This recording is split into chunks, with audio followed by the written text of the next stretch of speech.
Hi guys, welcome back to my channel. എല്ലാവർക്കും സുഖമാണല്ലോ. അപ്പോൾ ഞാൻ ഇന്ന് വന്നിരിക്കുന്നത് മാമ്പഴത്തിൻ്റെ ഒരു റെസിപ്പിയുമായിട്ടാണ് കേട്ടോ. ഞാൻ ഉണ്ടാക്കുന്നത് മാമ്പഴ പുളിശ്ശേരിയാണ് കേട്ടോ. അപ്പോൾ വളരെ സ്വാദുള്ളതും എല്ലാവർക്കും ഇഷ്ടപ്പെടുന്നതുമായിട്ടുള്ളൊരു വിഭവമാണ് കേട്ടോ ഇത്. സദ്യയൊക്കെ ഉണ്ടാക്കുമ്പോൾ എന്തായാലും ഇത് ഒഴിച്ചുകൂടാനാവാത്ത ഒന്നാണ്. ഇതെങ്ങനെ ഉണ്ടാക്കുന്നതെന്ന് നോക്കുന്നതിന് മുമ്പായിട്ട് ആരെങ്കിലും പുതിയതായി ചാനൽ കാണുന്നുണ്ടെങ്കിൽ ലൈക്കും സബ്സ്ക്രൈബും ചെയ്ത് സപ്പോർട്ട് ചെയ്യണം കേട്ടോ. അപ്പോൾ എന്നാൽ നമുക്ക് നേരെ വീഡിയോയിലോട്ട് പോവാം. മാമ്പഴ പുളിശ്ശേരി ഉണ്ടാക്കാൻ ആവശ്യമായ സാധനങ്ങൾ എന്തൊക്കെയാണെന്ന് നോക്കാം കേട്ടോ. ആദ്യം തന്നെ മാങ്ങയാണ് വേണ്ടത്. അത് ഞാൻ ചെറിയ കഷ്ണങ്ങളാക്കി ഇവിടെ മുറിച്ച് വെച്ചിട്ടുണ്ട്. പിന്നെ വേണ്ടത് പച്ചമുളക്, കറിവേപ്പില, തൈര്, ഒരു കഷ്ണം ശർക്കര ആയിട്ട് എടുത്തത്, പിന്നെ കുറച്ച് തേങ്ങ. അപ്പോൾ ഇത്രയും സാധനങ്ങളാണ് വേണ്ടത്.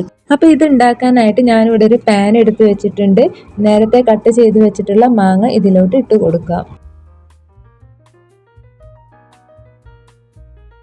ഇനി ഇതിലേക്ക് കുറച്ച് മഞ്ഞൾപ്പൊടി ഇട്ട് കൊടുക്കാം കേട്ടോ. അതിനുശേഷം കുറച്ച് ഉപ്പ് കൂടെ അതിലേക്ക് ചേർത്ത് കൊടുക്കാം.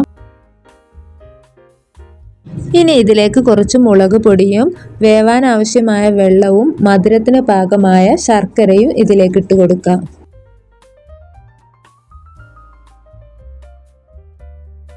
ഇനി ഇതൊരു തവ വെച്ച് ഇളക്കി കൊടുക്കാം കേട്ടോ.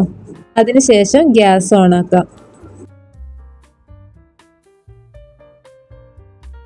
ഇനി ഇതൊന്ന് മൂടി വെച്ച് ശർക്കര അലിഞ്ഞു ചേരുന്നത് വരെ വേവിച്ചെടുക്കാം.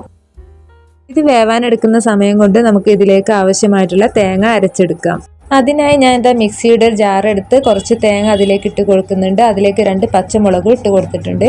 കുറച്ച് മഞ്ഞൾപ്പൊടിയും ചേർക്കുന്നുണ്ട്. ഇനി കുറച്ച് നല്ല ജീരകവും തേങ്ങ അരഞ്ഞു ചേരാൻ ആവശ്യമായിട്ടുള്ള തൈരും ചേർത്ത് കൊടുക്കാം. ഇനി ഇതൊന്ന് അടിച്ചെടുത്തിട്ട് വരാം. അപ്പം ഞാനിതാ മാമ്പഴത്തിലേക്ക് ചേർക്കാൻ ആവശ്യമായ തേങ്ങ അരച്ചെടുത്തിട്ടുണ്ട്. ഇനി ഇത് നമുക്ക് മാമ്പഴത്തിലേക്ക് ഒഴിച്ചു കൊടുക്കാം. അതിനു മുമ്പ് തേങ്ങ ഒഴിക്കാനുള്ള വേവ് മാങ്ങക്കായിട്ടുണ്ടോ എന്നുള്ളത് നോക്കാം.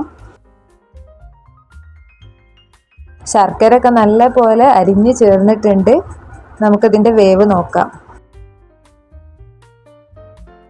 അപ്പം മാങ്ങ പാകമായ വേവായിട്ടുണ്ട്. ഇനി ഇതിലേക്ക് തേങ്ങ ഒഴിച്ചു കൊടുക്കാം കേട്ടോ.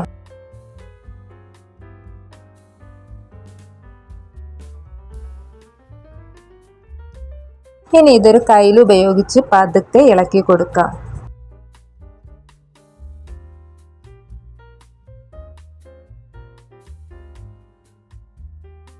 ഇനി ഇതൊന്ന് വറവിട്ടെടുക്കണം. ഞാൻ അതിനായി ഗ്യാസ് ഓണാക്കി ഒരു ചെറിയ പാത്രം ഇവിടെ വെച്ച് കൊടുക്കുന്നുണ്ട്. ഈ പാത്രം ചൂടായി വരുമ്പോൾ ഇതിലേക്ക് കുറച്ച് വെളിച്ചെണ്ണ ഒഴിച്ചു കൊടുക്കാം.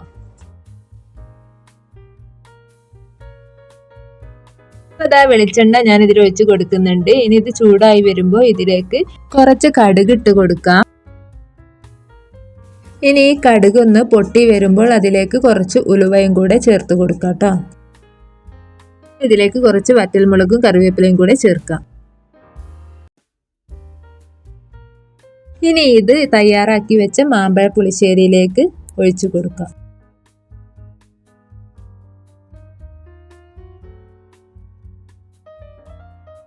അപ്പം മാമ്പഴ പുളിശ്ശേരി ഇതാ ഇവിടെ റെഡിയായി വന്നിട്ടുണ്ട്. അപ്പോൾ നല്ല ടേസ്റ്റാണ് കേട്ടോ ഇതിന്. എല്ലാവരും ഒന്ന് ഉണ്ടാക്കി നോക്കണം. ഒരു പ്രാവശ്യമെങ്കിലും ഒന്ന് ഉണ്ടാക്കി നോക്കണം കേട്ടോ. അപ്പോൾ ഇന്നത്തെ വീഡിയോ ഇത്രയേ ഉള്ളൂ. വീഡിയോ എല്ലാവർക്കും ഇഷ്ടമായിട്ടുണ്ടാവുമെന്ന് വിചാരിക്കുന്നു. വീഡിയോ ഇഷ്ടപ്പെട്ടാൽ ലൈക്കും സബ്സ്ക്രൈബും ചെയ്ത് സപ്പോർട്ട് ചെയ്യാൻ മറക്കരുത്. പുതിയൊരു വീഡിയോയുമായി വരുന്നത് വരേക്കും എല്ലാവർക്കും ബായ്.